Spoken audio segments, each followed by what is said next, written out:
ਉਹ ਕੀ ਹਾਦਸਾ ਸੀ ਜਿਨ੍ਹਾਂ ਨੇ ਤੁਹਾਨੂੰ ਤੋੜ ਕੇ ਰੱਖ ਦਿੱਤਾ ਤੇ 11 ਸਾਲ ਤੁਸੀਂ ਬੈੱਡ ਤੇ ਰਹੇ?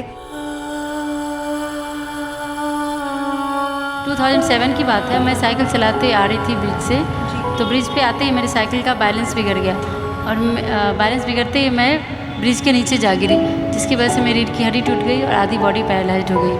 उसके बाद मैं 11 साल बेड पे ही रही। एक गिलास पानी के लिए अगर आप किसी भी मोहताज हो गए कि फैमिली वाले ही सारा काम, और वो बीमार है तभी वो हमारी सेवा करेंगे, कि उसके बिना हम कुछ नहीं कर सकते।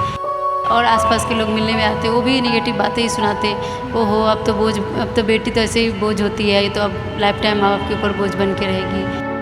इस तरह की बातें सुनने को मिलते। ये ऐसे अच्छा थी मर जाती तो अच्छा होता। बस ये सोच सोच के कि भगवान जी बहुत पूरी तरह से टूट चुकी थी कि अब इससे अच्छा तो भगवान जी मौत ही दे दो, या तो अपने पास बुलाओ या तो फिर कोई रास्ता लगा दो। चूहे ने भी ਤੁਹਾਡੇ पैर कुतर ਦਿੱਤੇ ਸੀ? यस मैम, 2-3 बार मेरे पैर की उंगली को चूहा भी कुतर दिया था। तो बिल्कुल पता ही नहीं चलता, जब सुबह जगती तो देखती पैर कटा हुआ है, उंगली कुतरा हुआ है, थोड़ा ब्लड निकला हुआ है, तो जैसे जिंदा लाश की तरह, कि लाश को कुछ खागा तो पता भी नहीं चलता, उसी तरह से हमारी बॉडी की हालत थी, बहुत ज़्यादा टूट चुकी थी। चंडीगढ़ स्पाइन रिहैब के बारे में पता चला, इन्होंने मेरी आबीती सुनी, फिर इन्होंने यहाँ की जो फाउंडर है निकी कौर मम्मा, उन्हें मैं मम्मा कह के बुलाती हूँ और वो माँ की तरह ही प्यार करती है। तो उन्होंने बोला बेटा आप आ जाओ यहाँ, आपकी लाइफ बहुत लंबी है, आप इस तरह से बेड पे रह के अपनी क्यों बर्बाद कर रहे हो, बहुत सारा कुछ समझाया। फिर मैं यहाँ आई, यहाँ आने के बाद मैम ने सबसे पहले मेरे पेट छोड़ की सर्जरी करवाई, उसके बाद मेरा रिहैब करा कर मुझे इंडिपेंडेंट बनाया। अगर ये 2017 में अगर भगवान जी ने चंडीगढ़ स्पाइन रिहैब से नहीं मिलाया होता तो शायद मैं आज इस दुनिया में नहीं होती, क्योंकि हमारा घाव फोर्थ स्टेज पहुँच गया था। ਕੀ ਮੁਸ਼ਕਿਲਾਂ ਆਉਂਦੀਆਂ ਨੇ ਜਦੋਂ ਤੁਸੀਂ ਕੋਈ फूड डिलीवर करने जाते हो? रोड थोड़ा टूटा फूटा, जैसे मनी माजरा हुआ या फिर होलो माजरा, इस सब के रोड थोड़ा टूटे हैं, तो वहाँ मुश्किल आती है कि हमारी चेयर नहीं जा पाती वहाँ पे। देखिए अगर कहते हैं ना कि आप अच्छी स्थिति में सब साथ दें, अगर कोई अगर प्रॉब्लम में है तो कोई नहीं जानता कब किसके साथ क्या हादसा होगा, हर पल में ज़िंदगी कब बदल जाएगी, क्योंकि हमारे हाथ में कुछ भी नहीं, सब परमात्मा के हाथ में है।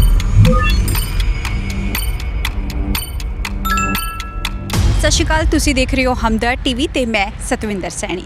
ਦੋਸਤੋ ਅਕਸਰ ਆਪਾਂ ਦੇਖਦੇ ਹਾਂ ਕਿ ਕੁਝ ਲੋਕ ਜਿਹੜੇ ਕਿ ਸਿਹਤਮੰਦ ਹੁੰਦੇ ਨੇ, ਪਰ ਜਦੋਂ ਉਹਨਾਂ ਨੂੰ ਜ਼ਿੰਦਗੀ ਦੇ ਵਿੱਚ ਨਾ ਕਾਮਯਾਬੀ ਮਿਲ ਜਾਂਦੀ ਹੈ ਤਾਂ ਉਹ ਰੱਬ ਨੂੰ ਕੋਸਣ ਲੱਗ ਜਾਂਦੇ ਨੇ, ਈਵਨ ਕਿ ਕਿਸਮਤ ਨੂੰ ਕੋਸਣ ਲੱਗ ਜਾਂਦੇ ਨੇ। ਪਰ ਅਜਿਹੇ ਲੋਕਾਂ ਲਈ ਮਿਸਾਲ ਬਣ ਗਈ ਹੈ ਚੰਡੀਗੜ੍ਹ ਦੀ ਇੱਕ ਲੜਕੀ, ਜਿਹੜੀ ਕਿ ਕਾਫੀ ਮੁਸ਼ਕਿਲਾਂ ਦੇ ਵਿੱਚ ਘਿਰੀ ਹੋਈ ਸੀ, ਕਾਫੀ ਮੁਸ਼ਕਿਲਾਂ ਉਸ ਨੂੰ ਆਈਆਂ, 11 ਸਾਲ ਉਹ ਬੈੱਡ 'ਤੇ ਰਹੀ, ਪਰ ਫਿਰ ਵੀ ਉਹ ਹਿੰਮਤ ਨਹੀਂ ਹਾਰੀ, ਅੱਗੇ ਵਧੀ ਤੇ ਅੱਜ ਸਭ ਦੇ ਲਈ ਉਹ ਲੜਕੀ ਮਿਸਾਲ ਬਣੀ ਹੋਈ ਹੈ। ਤੇ ਆਓ ਫਿਰ ਤੁਹਾਨੂੰ ਵੀ ਮਿਲਾਉਂਦੇ ਹਾਂ ਉਸ ਲੜਕੀ ਦੇ ਨਾਲ। ਸਤਿ ਸ਼੍ਰੀ ਅਕਾਲ ਜੀ ਵਿਦਿਆ ਜੀ, ਸਭ ਤੋਂ ਪਹਿਲਾਂ ਤਾਂ ਤੁਹਾਡਾ ਸਵਾਗਤ ਕਰਦੇ ਹਾਂ ਅਸੀਂ ਆਪਣੇ ਹਮਦਰਦ ਟੀਵੀ ਤੇ। Thank you so much ma'am. ਜੀ ਸਭ ਤੋਂ ਪਹਿਲਾਂ ਤਾਂ ਅਸੀਂ ਚਾਹੁੰਦੇ ਹਾਂ ਕਿ ਸਾਡੇ ਦਰਸ਼ਕਾਂ ਨੂੰ ਤੁਸੀਂ ਦੱਸਿਓ ਕਿ ਵਿਦਿਆ ਕੌਣ ਹੈ ਤੇ ਕਿੱਥੋਂ ਦੀ ਰਹਿਣ ਵਾਲੀ ਹੈ। ओके, मैं बिहार के समस्तीपुर डिस्ट्रिक्ट की रहने वाली हूँ, बट अभी मैं ऑलमोस्ट 5 ईयर्स से मैं चंडीगढ़ स्पाइन रिहैब में रह रही हूँ। ਜੀ ਤੇ ਹੁਣ ਅਸੀਂ ਜਾਣਨਾ ਚਾਹੂੰਗੇ ਕਿ ਉਹ ਕੀ ਹਾਦਸਾ ਸੀ ਜਿਨ੍ਹਾਂ ਨੇ ਤੁਹਾਨੂੰ ਤੋੜ ਕੇ ਰੱਖ ਦਿੱਤਾ ਤੇ 11 ਸਾਲ ਤੁਸੀਂ ਬੈੱਡ ਤੇ ਰਹੇ, ਕਿਵੇਂ ਵਾਪਰਿਆ ਸੀ ਉਹ ਹਾਦਸਾ? मैम जब 2007 की बात है, मैं साइकिल चलाते आ रही थी ब्रिज से, तो ब्रिज पे आते ही मेरी साइकिल का बैलेंस बिगड़ गया और बैलेंस बिगड़ते ही मैं ब्रिज के नीचे जा गिरी, जिसकी वजह से मेरी रीढ़ की हड्डी टूट गई और आधी बॉडी पैरालाइज्ड हो गई। उसके बाद मैं 11 साल बेड पे ही रही, घर में रही। 11 ਸਾਲ ਤੁਸੀਂ ਬੈੱਡ ਤੇ ਰਹੇ ਤੇ ਉਸ ਸਮੇਂ ਤੁਹਾਡੇ ਨਾਲ ਕੌਣ ਸੀ ਪਰਿਵਾਰ ਦਾ ਮੈਂਬਰ ਜਿਨ੍ਹਾਂ ਨੇ ਪੂਰੀ ਦੇਖਭਾਲ ਕੀਤੀ? जी मम्मी पापा भाई बहन सब थे घर में, तो मम्मी पापा ही हमारी सेवा किए। ਜੀ ਮੰਮੀ ਪਾਪਾ ਨੇ ਸੇਵਾ ਕੀਤੀ ਤੇ ਉਸ ਟਾइम ਖਰਚਾ भी बहुत ज़्यादा हो गया होना, ਤੇ ਫਿਰ ਉਹ ਕਿੱਦਾਂ मैनेज ਹੁੰਦਾ ਸੀ? यस मैम, क्योंकि पापा अकेले कमाने वाले थे, हम 6 भाई बहन, उसमें सबसे बड़ी थी मैं, उसमें मैंने +2 किया ही था, तो आप समझ सकते हैं महंगाई के दौर में एक अकेले कमाने वाले और 6 भाई बहन, दादाजी मम्मी पापा, इतने लोग थे घर में, और सारा को मैनेज करना पापा को ही होता था। ਤੇ ਅਸੀਂ ਇਹ ਵੀ ਸੁਣਿਆ ਕਿ ਜਦੋਂ ਤੁਸੀਂ 11 ਸਾਲ ਬੈੱਡ ਤੇ ਰਹੇ ਉਸ ਸਮੇਂ ਲੋਕਾਂ ਦੇ ਤਾਨੇ ਮਿਹਣੇ ਤੁਹਾਨੂੰ ਸੁਣਨ ਨੂੰ ਮਿਲੇ, ਤੇ ਉਸ ਸਮੇਂ ਕਿੱਦਾਂ ਦਾ ਲੱਗਿਆ ਇੱਕ ਟਾਈਮ ਕਿ 11 ਸਾਲ ਬੈੱਡ ਤੇ ਰਹੇ, ਆਪਾਂ ਕੁਝ ਕਰ ਨਹੀਂ ਸਕਦੇ, ਹਿੰਮਤ ਜਿਹੜੀ ਆ ਪੂਰੀ ਤਰ੍ਹਾਂ ਟੁੱਟ ਜਾਂਦੀ ਹੈ, ਫਿਰ ਕੀ ਦਿਮਾਗ ਦੇ ਵਿੱਚ ਆਉਂਦਾ ਸੀ ਉਸ ਸਮੇਂ? यस मैम, ये आपने सही कहा कि अब एक गिलास पानी के लिए अगर आप किसी भी मोहताज हो गए कि फैमिली वाले ही सारा काम, अगर वो बीमार है तभी वो हमारी सेवा करेंगे, कि उसके बिना हम कुछ नहीं कर सकते। तो बेड पे रहते रहते बहुत ज़्यादा डिप्रेशन होने लगी थी। एक तो बॉडी ऐसी थी, ऊपर से बेड सोर हमें हो गया था, बेड सोर बहुत बड़ा कि वो हड्डी में पकड़ लिया था, जिसकी वजह से बहुत ज़्यादा डिप्रेशन हो रही थी। और आसपास के लोग मिलने में आते, वो भी नेगेटिव बातें ही सुनाते, ओहो अब तो बेटी तो ऐसे ही बोझ होती है, ये तो अब लाइफ टाइम माँ बाप के ऊपर बोझ बन के रहेगी, इस तरह की बातें सुनने को मिलते। या इससे अच्छा थी मर जाती तो अच्छा होता। मम्मी पापा को भी बहुत तरह की बातें सुनने मिलते, लेकिन कहते हैं हाँ, बस ये सोच सोच के कि भगवान जी बहुत मतलब पूरी तरह से टूट चुकी थी कि अब इससे अच्छा तो भगवान जी मौत ही दे दो, या तो अपने पास बुलाओ या तो फिर कोई रास्ता लगा दो।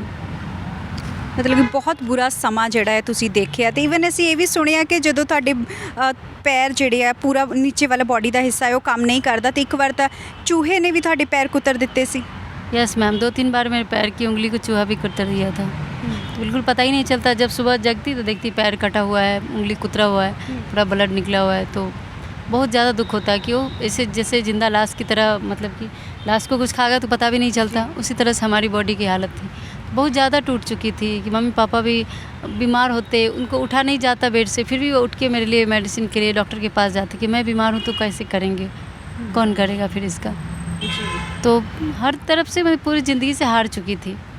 लेकिन कहते हैं ना, फिर भगवान पे अगर भगवान को कुछ अच्छा करना था शायद, तो उन्होंने मुझे चंडीगढ़ स्पाइनल रिहैब से मिलाया 2017 में, 11 साल बाद दिसंबर 2017 में चंडीगढ़ स्पाइनल रिहैब के बारे में पता चला। इन्होंने मेरी आबीती सुनी, फिर इन्होंने यहाँ की जो फाउंडर है निकी पी कौर मम्मा, उन्हें मैं मम्मा कह के बुलाती हूँ और वो माँ की तरह ही प्यार करती है हमें। तो उन्होंने बोला बेटा आप आ जाओ यहाँ, आपकी लाइफ बहुत लंबी है, आप इस तरह से बेड पे रह के अपनी क्यों बर्बाद कर रहे हैं। बहुत सारा कुछ समझाया। फिर मैं यहाँ आई, यहाँ आने के बाद मैम ने सबसे पहले मेरे बेड सोर की सर्जरी करवाई, उसके बाद मेरा रिहैब करा कर मुझे इंडिपेंडेंट बनाया, जो कि मैंने कभी सपनों में भी नहीं सोचा था कि मैं फिर से मतलब बाहर निकल पाऊँगी, मैं अपने से खुद का काम कर पाऊँगी। एक छोटी छोटी चीज़ बहुत ही मायने रखती है, आप समझ सकते हैं। तो बहुत एक लाइफ कहते हैं नया मोड़ लिया यहाँ से चंडीगढ़ स्पाइनल रिहैब आने के बाद। तो इंडिपेंडेंट बना के उन्होंने फिर मुझे स्पोर्ट्स में ज्वाइन कराया। स्पोर्ट्स में मैं अभी टेबल टेनिस खेलती हूँ, लॉन टेनिस खेला, बास्केटबॉल खेला, फिर मैंने स्कूबा डाइविंग करी, स्विमिंग करी, फैशन शो किया। तो सारी चीज़ें यहाँ आके ही मैंने किया है और एक नई लाइफ दिया मुझे चंडीगढ़ स्पाइनल रिहैब ने। आज आप लोग मेरा इंटरव्यू लेने आ रहे हैं और आज मुझे आप जान रहे हैं तो विद्या के नाम से, क्योंकि कुछ साल पहले मैं तो एक सिंपल सी लड़की थी, घर में रहने वाली, एक गांव की। बट आज आप लोग मुझे जान रहे चंडीगढ़ के इतने स्मार्ट सिटी में, तो फिर ये सारा कुछ मुझे चंडीगढ़ स्पाइनल रिहैब ने दिया है। ਮਤਲਬ ਕਿ ਕਹਿ ਸਕਦੇ ਹਾਂ ਕਿ 2017 ਦੇ ਵਿੱਚ ਜਦੋਂ ਤੁਸੀਂ ਚੰਡੀਗੜ੍ਹ ਦੇ ਵਿੱਚ ਆ ਗਏ ਤਾਂ ਉਸ ਤੋਂ ਬਾਅਦ ਰਿਹਾਬ ਸੈਂਟਰ ਆ ਕੇ ਤੁਹਾਡੀ ਜ਼ਿੰਦਗੀ ਜਿਹੜੀ ਆ ਪੂਰੇ ਤਰੀਕੇ ਦੇ ਨਾਲ ਬਦਲ ਗਈ, ਕਾਫੀ ਕੁਝ ਨਵਾਂ ਜ਼ਿੰਦਗੀ ਦੇ ਵਿੱਚ ਹੋਇਆ। ਪਰ ਕਿਤੇ ਨਾ ਕਿਤੇ ਅਗਰ 2017 ਦੇ ਵਿੱਚ ਇਹ ਮੌਕਾ ਨਾ ਮਿਲਦਾ ਤਾਂ ਅੱਜ ਇਹ ਵਿਦਿਆ ਜਿਹੜੀ ਹੈ ਇਹ अगर ये 2017 में अगर भगवान जी ने चंडीगढ़ स्पाइनल रिहैब से नहीं मिलाया होता तो शायद मैं आज इस दुनिया में नहीं होती, क्योंकि हमारा घाव पूरे स्टेज पहुंच गया था, हड्डी में पकड़ लिया था। जो यहाँ आने के बाद डॉक्टर ने देखा तो बोला ये तो पूरा इन्फेक्शन बॉडी में फैल जाएगा, जितना जल्दी ऑपरेशन करना पड़ेगा। तो शायद मैं नहीं होती आपके सामने आज बोलती हुई। ਨਹੀਂ ਬਹੁਤ ਹੀ ਮਤਲਬ ਵਧੀਆ ਕੰਮ ਆਪਾਂ ਕਹਿ ਸਕਦੇ ਹਾਂ ਕਿ 2017 ਦੇ ਵਿੱਚ ਹੋਇਆ ਕਿ ਤੁਸੀਂ ਇੱਥੇ ਆਏ, ਤੁਹਾਡੀ ਹਿੰਮਤ ਜਿਹੜੀ ਹੈ ਦੁਬਾਰਾ ਜਾਗੀ ਤੇ ਅੱਜ ਤੁਸੀਂ ਸਾਰਿਆਂ ਲਈ ਮਿਸਾਲ ਬਣ ਚੁੱਕੇ ਹੋ। ਬਹੁਤ ਹੀ ਵਧੀਆ ਗੱਲ ਹੈ, ਕਿਉਂਕਿ ਕਈ ਲੋਕ ਆਪਾਂ ਦੇਖਦੇ ਹਾਂ ਕਿ ਹਿੰਮਤ ਹਾਰ ਜਾਂਦੇ ਆ ਜਦੋਂ ਛੋਟੀ ਜਿਹੀ ਉਹਨਾਂ ਨੂੰ ਪ੍ਰੋਬਲਮ ਆਉਂਦੀ ਹੈ। ਪਰ ਤੁਹਾਨੂੰ ਦੇਖ ਕੇ ਮੈਂ ਸੀਰੀਅਸਲੀ ਪਰਸਨਲੀ ਆਪਣੀ ਗੱਲ ਕਰਾਂ ਤਾਂ ਮੈਨੂੰ ਵੀ ਬਹੁਤ ਜ਼ਿਆਦਾ ਹਿੰਮਤ ਮਿਲੀ ਕਿ ਨਹੀਂ ਉਹ ਅਗਰ ਇੰਨਾ ਕਰ ਸਕਦੇ ਆ ਤਾਂ ਮੈਂ ਤਾਂ ਸਹੀ ਸਲਾਮਤ ਤਾਂ मैं भी कर सकती हूँ। मतलब काफ़ी लोगों लिए तुसी मिसाल बन चुके हो। यस मैम, कि यहाँ पे ये चंडीगढ़ स्पाइनल रिहैब एक फैमिली नहीं है। मैं इनके बारे में बताना चाहूँगी कि ये रिहैब सेंटर, सॉरी ये सिर्फ रिहैब सेंटर, ये एक फैमिली है जहाँ पे प्यार से और डांट के सपोर्ट, पूरी प्यार से और पूरा सपोर्ट किया जाता है कि हमारी लाइफ को चेंज करने के लिए। कि बहुत सारे 5 सालों, लगभग 5 साल से मैं यहाँ पे हूँ, तो 5 साल में मैंने देखा कि कई सारे पेशेंट यहाँ पे आए जो रोते हुए आते हैं। बहुत सारे लोग सुसाइड करने की कोशिश करते हैं, मतलब पूरे टूट चुके हुए आते हैं यहाँ पे। जो आदि बॉडी से परेशान है तो वो मेंटली रूप से बहुत ज़्यादा परेशान हो जाते हैं। उन सब की लाइफ को चेंज किया गया यहाँ पे कि एक फ्रेंडली वातावरण है यहाँ पे, कि सबके साथ हमेशा एक पॉजिटिविटी हमेशा उनके अंदर भरा जाता है कि जिससे वो अपनी लाइफ को नए तरीके से जी सके। और इस तरह से कई ज़िंदगियों को संवारा गया है चंडीगढ़ स्माइल रिहैब में। ਕਈ ਜ਼ਿੰਦਗੀਆਂ ਨੂੰ ਨਵੀਂ ਰਾਹ ਜਿਹੜੀ ਹੈ ਇੱਥੇ ਆ ਕੇ ਮਿਲੀ ਹੈ। ਤੇ ਹੁਣ ਗੱਲ ਕਰਦੇ ਹਾਂ ਕਿ ਤੁਸੀਂ ਡਿਲੀਵਰੀ ਦਾ ਕੰਮ ਕਰਦੇ ਹੋ, ਉਹਦੇ ਬਾਰੇ ਥੋੜਾ ਜਿਹਾ ਸਾਨੂੰ ਦੱਸੋ। उसमें मैं भी एक हूँ कि मुझे भी एक नई ज़िंदगी मिल के संवारा है उन्होंने, नई पहचान दी है हमें। यहाँ पे मैम अभी 15 दिन पहले ही निकी मैम जो फाउंडर हैं, जो हमारी मम्मा है, मैंने आपको बताया। अब मैम ना भी बोलूँ तो भी चलेगा, मम्मा ही बोलूँ सिर्फ। ਜੀ ਮਮਾ तो मम्मा बोली क्या, जो आप बेटा आप स्विगी में एक डिलीवरी का जॉब आया, जो IIT मद्रास कंपनी है व्हीलचेयर की, उन्होंने एक कैनी बोल्ट बनाया है, वो देना चाहते हैं हमें सेंटर को। तो आप अगर जॉब ज्वाइन करोगे तो आपको मिलेगी, उसके साथ आप बाहर जाके जॉब कर सकते हो। तो बोले हाँ मम्मा करके देखते हैं। तो फिर मैंने स्टार्ट किया जॉब। मुझे अच्छा लगा कि मैंने बहुत दिनों से, मेरा भी एक सपना था कि मैं जॉब करूं, आत्मनिर्भर बन के सम्मान के साथ जीऊँ। तो वो सपना मेरा आज पूरा हो रहा है, तो मुझे ये बहुत खुशी है। और ये IIT मद्रास को भी मैं धन्यवाद देना चाहती हूँ, जिन्होंने हमें सपोर्ट किया, हमारे हमें ये चेयर प्रोवाइड करी। और उससे ज़्यादा तो चंडीगढ़ स्माइल रिहैब है, जिसके बिना तो मैं हुई नहीं। ਜੀ तो मैंने, हाँ मुझे जॉब कर रही हूँ 15 दिन से, मुझे अच्छा लग रहा है। ਮਤਲਬ ਕਿ ਕਹਿ ਸਕਦੇ ਹਾਂ ਕਿ ਵਿਦਿਆ ਜਿਹੜੀ ਆ ਹੁਣ ਇੱਕ ਇੰਡੀਪੈਂਡੈਂਟ ਗਰਲ ਬਣ ਚੁੱਕੀ ਹੈ। ਤੇ ਹੁਣ ਇਹ ਵੀ ਜਾਣਨਾ ਚਾਹਾਂਗੇ ਕਿ ਤੁਸੀਂ ਜੌਬ ਕਰ ਰਹੇ ਹੋ ਸਵੀਗੀ ਦੇ ਵਿੱਚ ਡਿਲੀਵਰੀ ਗਰਲ ਦੀ, ਕੀ ਮੁਸ਼ਕਿਲਾਂ ਆਉਂਦੀਆਂ ਨੇ ਜਦੋਂ ਤੁਸੀਂ ਕੋਈ ਫੂਡ ਡਿਲੀਵਰ ਕਰਨ ਜਾਂਦੇ ਹੋ? हाँ मैम, ये तो स्मार्ट से ज़्यादा नहीं है, फिर थोड़ा बहुत इशू आती है, जैसे साइड एरिया जहाँ पे रोड थोड़ा टूटा फूटा, जैसे मनी माजरा हुआ या फिर होलो माजरा, इस सब के रोड थोड़ा टूटे हैं, तो वहाँ मुश्किल आती है कि हमारी चेयर नहीं जा पाती वहाँ पे। फिर कस्टमर को कॉल करके बुलाना होता है। अभी तक तो 1-2 लोग अच्छे ही मिले हैं कि वो आ जाते हैं लेने, हाँ मैम कोई बात नहीं मैं आ सकता हूँ, लेकिन आगे का पता नहीं। थोड़ी बहुत इशू। और हाँ, सबसे बड़ी प्रॉब्लम हमारी बॉडी को केयर करना होता है, इसकी मुश्किल सबसे ज़्यादा होती है कि हमारे जो लोअर बॉडी पार्ट नहीं पता चलता है, वहाँ थोड़ा सा भी स्क्रैच आएगा तो घाव बन जाता है, तो उसका सबसे ज़्यादा ख्याल रखना होता है। और अगर हम लगातार 10 मिनट से ज़्यादा बैठते हैं तो बेड सोर होने का खतरा होता है। हर 10 मिनट पे हमें पुशअप्स लेने अनिवार्य होता है। और उसके साथ हमें ब्लडर बबल मेजरमेंट करना होता है, जो कि हमें सेंसेशन नहीं, तो आप समझ सकते हैं वॉशरूम कब आया नहीं है, ये पता नहीं चलता हमें, तो इसका भी हमें मैनेज करना होता है। ये सब बहुत मुश्किल होता है। पर डे एवरी टाइम हमेशा हमें अपनी बॉडी की सबसे ज़्यादा केयर करनी होती है, तभी बैठ के आराम से बाहर जा सकते हैं, जॉब कर सकते हैं और घूम सकते हैं। ਜੀ ਤੁਸੀਂ ਹੁਣ ਗੱਲ ਕੀਤੀ ਕਿ ਪੁਸ਼ਅਪ ਕਰਨੇ ਪੈਂਦੇ ਆ ਬੋਡੀ ਨੂੰ, ਪਰ ਜਦੋਂ ਤੁਸੀਂ ਡਿਲੀਵਰੀ ਕਰਨ ਜਾਂਦੇ ਹੋ ਤਾਂ ਟ੍ਰੈਫਿਕ ਆ ਜਾਂਦੀ ਹੈ, ਤਾਂ ਉਸ ਟਾਈਮ ਸਮੇਂ ਇਹ ਕਿੱਦਾਂ ਮੈਨੇਜ ਹੁੰਦੀ ਹੈ ਸਾਰੀਆਂ चीज़ां? और जैसे रेड लाइट हुआ, रेड लाइट पे ट्रैफिक लगती है, तो उतना मतलब 1 मिनट का, कभी 1.5 मिनट का, तो उतना देर में आराम से 10 से 20 सेकंड का पुशअप्स होता है, तो हमारे लिए अच्छा है कि मैं रुक के वहाँ पुशअप्स ले लेती हूँ। या कभी लंबा टाइम अगर नहीं मिला ट्रैफिक, तो कहीं साइड जगह पे रुक के पुशअप्स ले लिया पहले, फिर आगे बढ़ी। कि 10 सेकंड या 20 सेकंड लेट होने से तो ज़्यादा कुछ लेट होगा नहीं किसी का, और मेरी बॉडी में प्रॉब्लम बढ़ेगी, तो उसका केयर ज़्यादा ज़रूरी है। ਜਿੱਦਾਂ ਹੁਣ ਬਾਰਿਸ਼ ਦੀ ਗੱਲ ਕਰੀਏ, ਮੌਸਮ ਬਾਰਿਸ਼ ਦਾ ਆ ਤੇ ਉਹਦੀ ਵਜ੍ਹਾ ਕਰਕੇ ਕੋਈ ਪ੍ਰੋਬਲਮ ਆਉਂਦੀ ਹੈ? यस मैम, अभी तक तो मुझे एक ही दिन बारिश में फंसी थी, बट थोड़ी सी मुश्किल तो आई थी, क्योंकि अगर बॉडी गीला हो जाएगा तो मैंने सही मतलब हमें हमेशा ड्राई रखना है, क्योंकि गीला होगा तो फिर से प्रॉब्लम आएगी हमारे लोअर बॉडी में। तो उस समय हमारी मैम आ गई थी मुझे लेने, लेकिन अभी तक का आगे नेक्स्ट पता नहीं अब कब ऐसा होगा। ਤੋ ਇਹ ਤਾਂ ਸੀਗਾ ਬਾਰਿਸ਼ ਦਾ ਇਨਸੀਡੈਂਟ। ਕੋਈ ਹੋਰ ਇਨਸੀਡੈਂਟ ਇਦਾਂ ਦਾ ਜਿਹੜਾ ਤੁਹਾਨੂੰ ਜਦੋਂ ਜੌਬ ਕਰਦੇ ਸਮੇਂ ਜਾਂ ਕੋਈ ਇਦਾਂ ਦਾ ਸ਼ੇਅਰ करना चाहो ਸਾਡੇ ਨਾਲ? एक्सीडेंट, ऐसा इंसिडेंट है, मतलब ये हुआ है कि हर रोज़ 5 से 6 लोग मिलते हैं कि हाँ आप बहुत अच्छा काम कर रहे हो मैम, बहुत हार्ड वर्क कर रहे हो आप हमारे लिए इंस्पिरेशन हो। आप लोगों को, आपको देख के हम लोग भी अच्छे से कुछ भी काम करना चाहते हैं कि आप जब कर सकते हो हम भी कर सकते हैं। अभी भी 2-3 लोग पर डे मिलते हैं, आपको देख के बहुत हिम्मत, आप मेरी प्रेरणा हो। आपको देख के मैं सोच रहा था कि काम करना छोड़ दूँ, बहुत थक जाता हूँ, फिर आपको देखता हूँ जैसे ही काम करते हुए, जैसे रोड पे जाते हुए कल देखा, या कोई बोलते हैं परसों देखा, तो देख के मुझे हिम्मत मिलती है कि मैं भी कर सकता हूँ। आप हमारे लिए प्रेरणा हो, ऐसे बोलते हैं, तो बहुत खुशी मिलती है कि चलो हमारी वजह से लोगों की सोच बदल रही है और वो अपनी लाइफ में कुछ कर रहे हैं। ਤੁਹਾਡੀ ਵਜ੍ਹਾ ਕਰਕੇ ਲੋਕਾਂ ਦੀ ਸੋਚ ਵੀ ਬਦਲੀ ਹੈ, ਤੇ ਲੋਕਾਂ ਨੂੰ ਹਿੰਮਤ ਵੀ ਕਾਫੀ ਜ਼ਿਆਦਾ ਤੁਹਾਡੀ ਵਜ੍ਹਾ ਕਰਕੇ ਮਿਲ ਰਹੀ ਹੈ। ਤੇ ਹੋਰ ਇੱਕ ਗੱਲ ਇੱਥੇ ਉਹ ਵੀ ਪੁੱਛਣਾ ਚਾਹੂੰਗੀ, ਜਦੋਂ ਤੁਸੀਂ ਪਹਿਲਾਂ ਦੱਸਿਆ ਕਿ ਤੁਸੀਂ ਪਲੇਅਰ ਵੀ ਹੈਗੇ ਹੋ, ਤੇ ਉਹ ਮਨ ਦੇ ਵਿੱਚ ਕਿੱਦਾਂ ਆਇਆ ਕਿ ਆਪਾਂ ਟੈਨਿਸ ਖੇਡਣਾ ਆ, बास्केटबॉल खेलनी आ? वो सारा कुछ चंडीगढ़ स्माइल रिहैब में ही सिखाया गया है। जैसे बताया ना आपको, रिहैब पूरा हुआ उसके बाद बोले आप स्पोर्ट्स ज्वाइन कर लो, स्पोर्ट्स कर सकते हो। तो मैंने स्पोर्ट्स में बास्केटबॉल नेशनल खेला, उसका लॉन टेनिस खेला, उसके बाद मैंने अभी टेबल टेनिस नेशनल खेला है, और ओपन व्हीलचेयर टेबल टेनिस में चंडीगढ़ से 2 बार स्टेट का मैंने गोल्ड मेडल भी जीता है। और एक बार नेशनल पार्टिसिपेट की हूँ, नेक्स्ट की तैयारी कर रही हूँ। और ये है कि थोड़ा सा इशू ये हो जाता है कि नेशनल और इंटरनेशनल खेलने के लिए आपको एक अच्छी कोचिंग की ज़रूरत होती है, जो हमारे पास नहीं है। हमारे सेंटर, हमारी जो मम्मा हैं वो बहुत कोशिश कर रही हैं, बट कहीं भी जाओ सेक्टर 50, वो बोली बाहर जाके आप जहाँ भी कर सकते हो करो, बट सेक्टर 50 में जाके पूछा स्पोर्ट्स कॉम्प्लेक्स, वो बोलते हैं हमारे पास टाइम नहीं है कि हम 100 बच्चों को टाइम देते हैं, आप लोगों के लिए हम टाइम नहीं दे सकते। आपको अगर खेलना है तो खुद आके शाम के 7 बजे के बाद, तो आप समझ सकते हैं कितनी मुश्किल होगी। रात के टाइम 7 से 9 के बीच नहीं खेल सकते हम कहीं भी, मतलब उतना दूर सेक्टर 50 जाके। और यहाँ सेक्टर 23 में बात किया था वहाँ पे, तो बोले नहीं हमारा मैट्रेस ख़राब हो जाएगा आपके व्हीलचेयर से।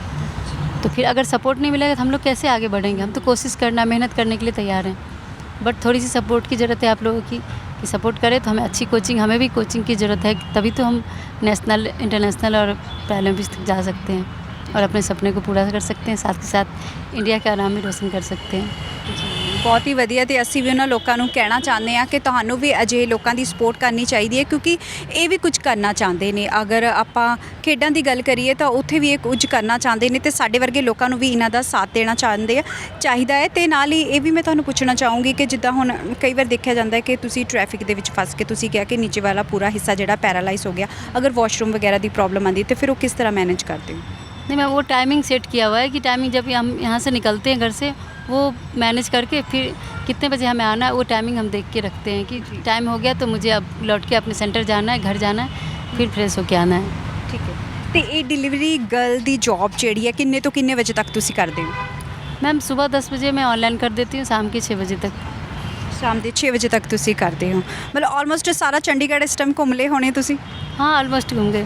30 जो साउथ जोन में जो भी आता है सारा घूम गए। 27, 26, 28, 29, 30, 32, 32, 33 ABCD उसमें आता ही है अलग अलग।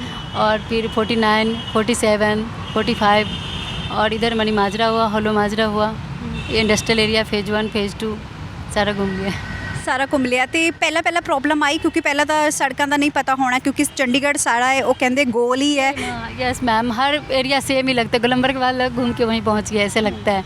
तो शुरू में तो लगा था कि थोड़ा इशू हो रहा है कि कैसे जाना, फिर मैप के द्वारा जाके, और जो कभी कभी होता है ना कि मैप बताता है बैक साइड का और फ्रंट साइड में होते हैं शॉप, तो वहाँ जाने के लिए फिर आसपास के जो लोग होते हैं उनसे पूछ लिया कि सर बता दो आप किधर है ये शॉप, तो वो बता देते हैं, फिर चली जाती हूँ। ਮਤਲਬ ਕਹਿ ਸਕਦੇ ਹਾਂ ਕਿ ਅੱਗੇ ਵੱਧਦੇ ਜਾਓ ਤਾਂ ਰਸਤੇ ਖੁੱਲਦੇ ਜਾਂਦੇ ਨੇ। ਤੇ ਹੁਣ ਅਸੀਂ ਇਹ ਵੀ ਪੁੱਛਣਾ ਚਾਹੁੰਦੇ ਹਾਂ ਕਿ ਤੁਸੀਂ ਹੁਣ ਜਿਹੜਾ ਇੰਡੀਪੈਂਡੈਂਟ ਗਰਲ ਬਣ ਚੁੱਕੇ ਹੋ, ਤੇ ਇਹ ਮਾਤਾ ਪਿਤਾ ਨੂੰ ਕਿੰਨਾ ਕੁ ਪ੍ਰਾਊਡ ਫੀਲ ਹੁੰਦਾ ਹੈ? जी बहुत प्राउड फील होता है। मम्मी पापा तो कहते हैं वो, मतलब उनको बहुत ज़्यादा, आपको पता है कुछ भी होता है बच्चे को तो माँ बाप को सबसे ज़्यादा सुनना होता है। कि मैं तो घर में रहती थी, मुझे तो जो लोग आते पास मिलने वही बोल सकते, वो तो बाहर घूमते थे, उन्हें तो बहुत ज़्यादा कुछ ताने सुनने पड़े थे। आज उनको बहुत प्राउड फील हो रहा है कि आज उनकी बेटी को निकी मैम ने इस लायक बनाया, इंडिपेंडेंट बना के, और एक नई उड़ान, एक नई पहचान दी कि सारा इंडिया, अभी आज तक न्यूज़ में भी आया तो पूरा इंडिया जान रहा है, तो उन्हें बहुत गर्व फील होता है और खुशी फील होती है। सबसे ज़्यादा वो आभारी हैं निकी मैम का, जिन्होंने मुझे अपने पास बुला के और एक नई पहचान, नई उड़ान दी है।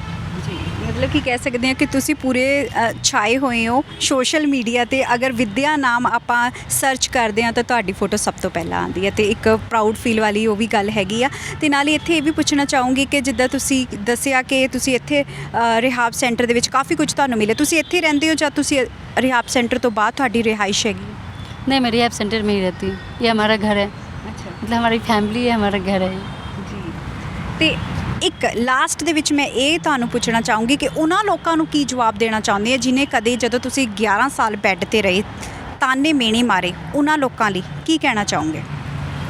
देखिए, अगर कहते हैं ना कि आप अच्छी स्थिति में सब साथ दे, अगर कोई अगर प्रॉब्लम में है तो कोई नहीं जानता कब किसके साथ क्या हादसा होगा, हर पल में ज़िंदगी कब बदल जाएगी, क्योंकि हमारे हाथ में कुछ भी नहीं, सब परमात्मा के हाथ में है। तो अगर आप किसी को गलत उंगली उठाओ या किसी पे गलत ताने कसो तो ये सही नहीं है ना, क्योंकि हम नहीं जानते कि उसको कितना हर्ट करेगा, उसका परिणाम तो मिलेगा, लेकिन हम नहीं जानते किसी को हम कितना हर्ट कर रहे हैं, और हमें जज करना भी हमारा हक नहीं है, क्योंकि भगवान तो है ही सही गलत जो करे उसका परिणाम देने के लिए। तो फिर आप अगर किसी का बुरा अच्छा नहीं कर सकते तो क्यों किसी को हर्ट कर रहे हैं? तो अच्छा बोले तो आपका भी अच्छा होगा, कहते हैं ना कर भला तो हो भला, बस। ਜੀ ਮਤਲਬ ਕਹਿ ਸਕਦੇ ਹਾਂ ਕਿ ਅਗਰ ਤੁਸੀਂ ਕਿਸੇ ਦੀ ਮਦਦ ਨਹੀਂ ਕਰ ਸਕਦੇ, ਕਿਸੇ ਦਾ ਸਾਥ ਨਹੀਂ ਦੇ ਸਕਦੇ, ਤਾਂ ਈਵਨ ਕਿ ਤਾਨੇ ਤਾਂ ਨਾ ਦਿਓ, ਉਹਦੀ ਹਿੰਮਤ ਨਾ ਤੋੜੋ, ਕਿਉਂਕਿ ਉਹ ਪਹਿਲਾਂ ਹੀ ਕਾਫੀ ਜ਼ਿਆਦਾ ਮੁਸ਼ਕਿਲਾਂ ਦੇ ਵਿੱਚ ਹੈ। ਤੇ ਹੁਣ ਇੱਕ ਲਾਸਟ ਦੇ ਵਿੱਚ ਮੈਸੇਜ ਸਾਡੇ ਉਹਨਾਂ ਦਰਸ਼ਕਾਂ ਦੇ ਲਈ ਜਿਹੜੇ ਕਿ ਕਈ ਵਾਰ ਹਿੰਮਤ ਹਾਰ ਜਾਂਦੇ ਨੇ, ਜਾਂ ਥੋੜੀ ਜਿਹੀ ਨਾਕਾਮਯਾਬੀ ਉਹਨਾਂ ਨੂੰ ਮਿਲ ਜਾਂਦੀ ਹੈ ਤਾਂ ਟੁੱਟ ਕੇ ਬਹਿ ਜਾਂਦੇ ਨੇ, ਜਾਂ ਈਵਨ ਕਿ ਕਈ ਤਾਂ ਸੁਸਾਈਡ ਹੀ ਕਰ ਲੈਂਦੇ ਨੇ, ਉਹਨਾਂ ਨੂੰ ਕੀ ਮੈਸੇਜ ਦੇਣਾ चाहोगे? कि देखिए भगवान ने अनमोल जीवन दिया है, तो क्यों सुसाइड करना? उन्होंने दिया है तो कुछ तो सोच के रखा होगा कि हर इंसान में एक अलग विशेष गुण दिया है भगवान ने, कि जितने भी सृष्टि में जितने भी जीव जंतु पशु पक्षी जो भी है, सब में एक अलग गुण है। आप अगर ध्यान से देखें तो हर में एक डिफरेंट गुण है एक दूसरे से। तो कुछ ना कुछ करके भेजा है, तो कुछ करने के लिए भेजा है, तो क्यों हम सुसाइड करके, एक ना एक तो मौत तो आनी ही है, तो फिर खुद से क्यों लेना? वो जब समय आएगा तो भगवान खुद ही बुला लेंगे। फिर जब यहाँ भेजे हैं कुछ अच्छे कर्म करने के लिए, तो वो करें और अपनी लाइफ से कभी हार न माने। छोटी छोटी परेशानियाँ तो आती रहेगी, तभी तो पता चलेगा कि यह जीवन है, बिना संघर्ष के तो जीवन है ही नहीं। ਤੁਹਾਨੂੰ ਅਸੀਂ ਵਿਦਿਆ ਦੇ ਨਾਲ ਮਿਲਾਇਆ, ਤੁਹਾਨੂੰ ਦੱਸਿਆ ਕਿ ਕਿਸ ਤਰ੍ਹਾਂ ਜੀਵਨ ਦੇ ਵਿੱਚ ਉਸ ਨੂੰ ਮੁਸ਼ਕਿਲਾਂ ਆਈਆਂ ਤੇ 11 ਸਾਲ ਉਹ ਬੈੱਡ ਤੇ ਰਹੇ, ਲੋਕਾਂ ਨੇ ਤਾਨੇ ਮਿਹਣੇ ਉਹਨਾਂ ਨੂੰ ਮਾਰੇ, ਪਰ ਫਿਰ ਵੀ ਉਹਨਾਂ ਨੇ ਹਿੰਮਤ ਨਹੀਂ ਹਾਰੀ। 2017 ਦੇ ਵਿੱਚ ਉਹ ਚੰਡੀਗੜ੍ਹ ਦੇ ਵਿੱਚ ਆਏ, ਇੱਥੇ ਆ ਕੇ ਉਹਨਾਂ ਨੇ ਆਪਣਾ ਵਜੂਦ ਸੈੱਟ ਕੀਤਾ ਤੇ ਅੱਜ ਉਹ ਸਵੀਗੀ ਦੇ ਵਿੱਚ ਡਿਲੀਵਰੀ ਗਰਲ ਦਾ ਕੰਮ ਕਰਦੀ ਹੈ, ਲੋਕਾਂ ਦੇ ਘਰ ਘਰ ਜਾ ਕੇ ਫੂਡ ਜਿਹੜਾ ਉਹਨਾਂ ਨੂੰ ਪ੍ਰੋਵਾਈਡ ਕਰਦੀ ਹੈ। ਤੇ ਅਸੀਂ ਵੀ ਲੋਕਾਂ ਨੂੰ ਇਹੀ ਕਹਾਂਗੇ, ਅਗਰ ਤੁਹਾਨੂੰ ਜ਼ਿੰਦਗੀ ਦੇ ਵਿੱਚ ਕੋਈ ਮੁਸ਼ਕਿਲ ਆਉਂਦੀ ਹੈ ਜਾਂ ਫਿਰ ਕੋਈ ਨਾਕਾਮਯਾਬੀ ਤੁਹਾਨੂੰ ਮਿਲਦੀ ਆ, ਤਾਂ ਹਿੰਮਤ ਨਾ ਹਾਰੋ, ਅੱਗੇ ਵਧੋ, ਕਿਉਂਕਿ ਅੱਗੇ ਵਧੋਗੇ ਤਾਂ ਹਜ਼ਾਰਾਂ ਰਸਤੇ ਜਿਹੜੇ ਨੇ ਉਹ ਖੁੱਲ੍ਹਦੇ ਜਾਣਗੇ। ਤੇ ਹੁਣ ਜੀ ਮੈਨੂੰ ਦਿਓ ਇਜਾਜ਼ਤ, ਅਗਲੀ ਵਾਰ ਫਿਰ ਅਜਿਹੀ ਕੋਈ ਕਹਾਣੀ ਲੈ ਕੇ ਤੁਹਾਡੇ ਰੂਬਰੂ ਹੋਵਾਂਗੇ। ਰੱਬ ਰੱਖਾ।